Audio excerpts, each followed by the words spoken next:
One of the worst feelings in a gacha game is watching your favorite character just fall behind the rest.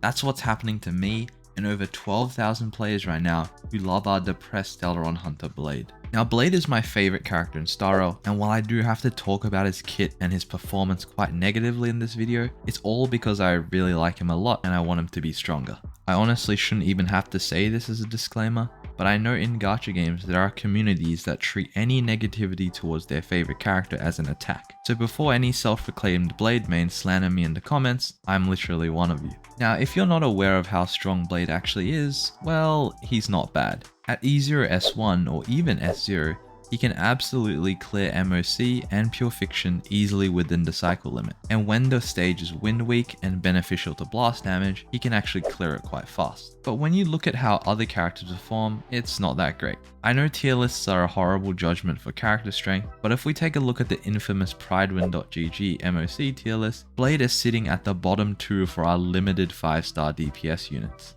Now yes, I know Pridewin are a bit silly sometimes, but I can't really see anyone making a real argument that any of these guys above Blade are actually worse than him. And then even Argendi, who is lower than Blade, excels in Pure Fiction.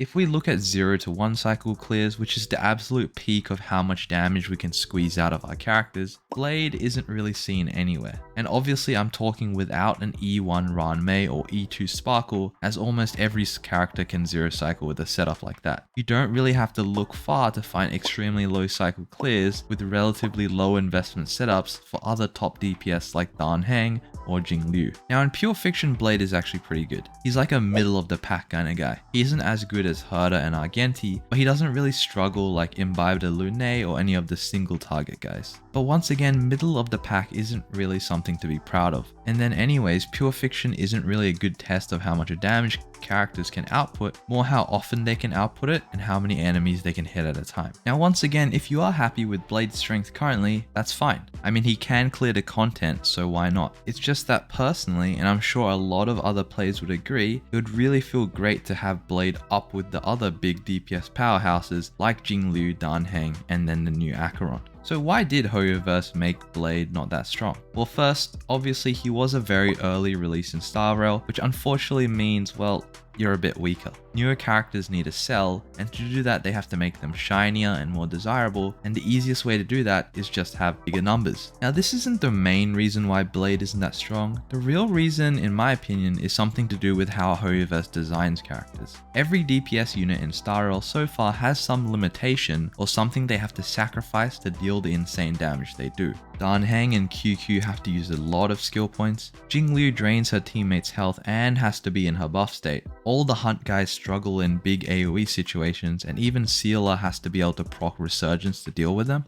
Acheron has to play with double nihility and is super burst damage based, and then finally our erudition characters aren't really built that well to deal with single target. Now for Blade, some people can say that he trades his HP for his damage, but I think Blade actually flipped this around. Blade does less damage in exchange for the fact that he doesn't actually use that many skill points. Characters like Sealer and LvlUrArti will absolutely burn through your skill points in no time, while Blade only needs to press his skill once every 4 attacks. Now this isn't really a bad thing. One of the best things that comes from this is the ability to play with a speed-tuned Bronya. Your normal DPS units would probably run out of skill points if they kept doing a skill into Bronya skill into another skill rotation. With a character like Dan Heng, there is absolutely no chance. But Blade can pull this off easily since his enhanced basics do not need skill points. Now unfortunately, even with this setup, he doesn't really reach the heights of the other big guns, but it's still a huge W for him. Well, what about a sub DPS Blade? Since he doesn't use skill points, why not just slot him in as a secondary damage dealer? Well, it definitely works, especially in a team with someone like Jingliu, but with how insane our Harmony units are, a good chunk of the time you're just going to perform better just by putting another Harmony or Nihility unit in and going all in on one hypercarry. Basically what I'm trying to say is Blade isn't really getting much out of this trade-off of losing damage for gaining skill points. Now there's one other thing I think that's holding Blade back, and that's his HP scaling. Now Blade isn't full HP scaling, he's actually split scaling, but his HP multipliers are much bigger than his attack ones. And if you haven't realized yet, A lot of our Harmony units buff attack. Half of Ting Yun's kit in her skill is an attack buff. Bronya and Sparkle, while very good Harmony units for Blade, have attack buffs in their kit. Bronya with a huge 55% in her ult, and Sparkle with a lesser but still relevant 15% in her traces. Now Ranmei is the only one with purely damage percent buffs, which, well, Blade's quite happy with her. Now obviously Blade can still perform quite well with Bronya and Sparkle, but it's not like he's the only one he can use them as well. Dan Heng, Jingyuan, Ratio, and Sealer love Sparkle with her advanced forward and her huge buffs, and they even get to utilize that small attack buff. And let's not forget Sparkle's huge role in generating skill points. Blade doesn't even care about that at all, while for someone like Dan Heng it's completely game changing. Now Bronya is phenomenal of course, but her attack buff is even bigger, so you're losing out on even more. So what's the answer to the title of the video? How can Hoyoverse buff Blade? Well, firstly, to set the record straight, Hoyoverse doesn't just buff characters. Zhongli was an exception in Genshin because he was the literal archon or god of Genshin's equivalent to China, so to make him weak would be blasphemous. The way Hoyoverse revives weaker characters is simply by releasing new ones that help them. An easy example of this is with Xiao in Genshin Impact. Xiao was released in patch 1.3 and didn't really have much for his character back then.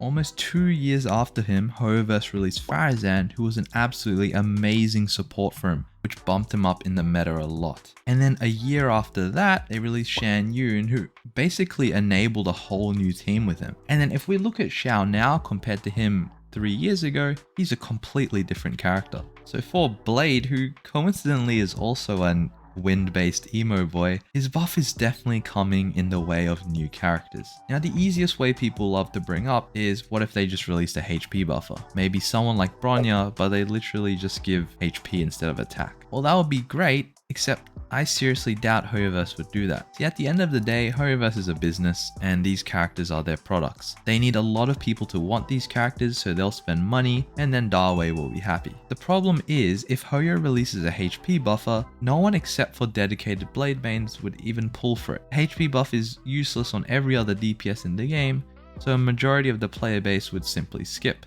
Now the only way I could see this ever happening is if more HP scalers start getting released. Even if there were 2 of them in the game, I still don't think Hoyo would really justify releasing someone just to buff 2 characters. It would probably need a lot more, and that would honestly probably take a really long time. Now I'm not saying this is impossible. Some characters like to have these sneaky little things normally in their traces that help them synergize specifically with characters or team comps Hoyoverse is trying to push. Sparkle's A6 trace is an easy example with how it pushes her into a mono-quantum playstyle. Another universal support like Sparkle with something like this that helps Blade specifically could definitely be released.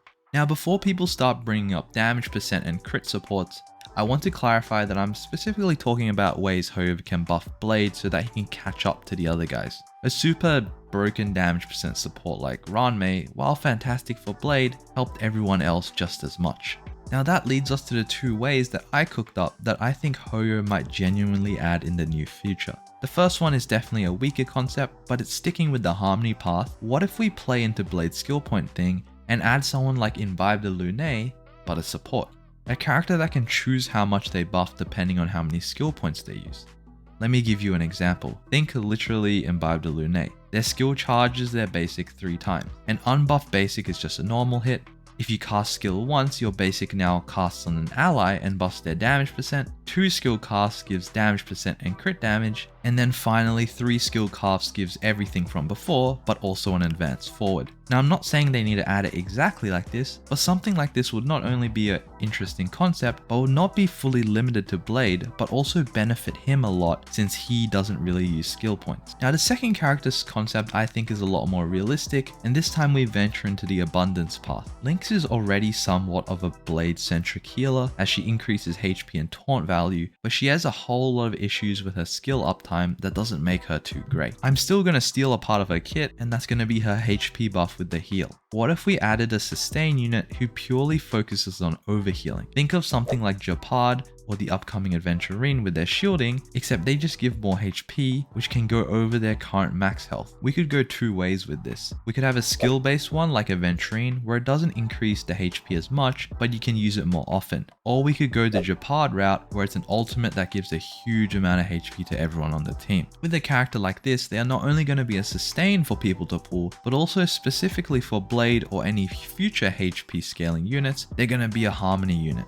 Now, if you haven't noticed, our Harmony and Preservation units need something offensive in their kit to make them more desirable, and not just have them as a heal bot. What if part of this character's kit makes every character do more damage based on their max HP? Now everyone gets a bit of HP scaling. Now this obviously isn't the only way they can give a character like this something offensive. They could just go with something boring like just straight damage percent or crit buffs, but for Blade specifically, something like this would be insane since he's already stacking HP. And then finally, if we want to top it off, they can have something in their kit that gives increased taunt to the character with the highest max HP on the team. Once again, most likely gonna be the HP scaling guy, Blade. Now these are obviously purely conceptual, and I went into a bit more detail of what I think would make the character kits really interesting, but at the very baseline, I still believe these are the two best ways to help Blade out.